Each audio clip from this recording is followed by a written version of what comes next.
వేం నరేందర్ రెడ్డి గారు. అందరికీ నమస్కారం. కాంగ్రెస్ పార్టీ పక్షాన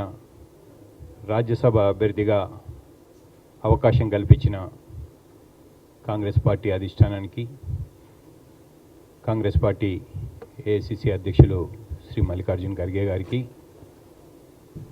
పెద్దలు శ్రీమతి సోనియా గాంధీ గారికి,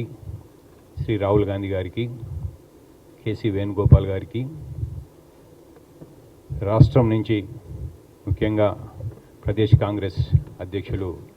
శ్రీ మహేష్ కుమార్ గౌడ్ గారికి, గౌరవ ముఖ్యమంత్రి రేవంత్ రెడ్డి గారికి, మీనాక్షి నటరాజన్ గారికి, కాంగ్రెస్ పార్టీ అధిష్టాన పెద్దలందరికీ,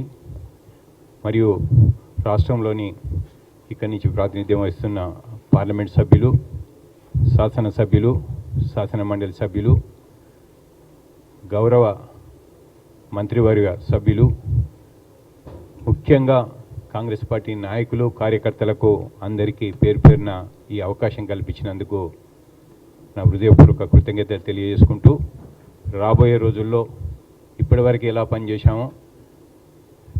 భవిష్యత్తులో రాష్ట్రంతో పాటు కేంద్రంతో కూడా పనిచేసే విధంగా ఉండి, రాష్ట్రానికి రావాల్సిన నిధుల విషయంలో కానివ్వండి, రాష్ట్రానికి ఉన్న సమస్యల మీద కానివ్వండి, రాజ్యసభలో పోరాడి రాష్ట్రానికి న్యాయం జరిగే విధంగా పనిచేస్తామని చెప్పి ఆశిస్తూ, ముఖ్యంగా ఈ అవకాశం కల్పించిన కాంగ్రెస్ పార్టీ పెద్దలకు అందరికీ పేరు పేరున నా హృదయపూర్వక కృతజ్ఞతలు, నమస్కారాలు. Thank you.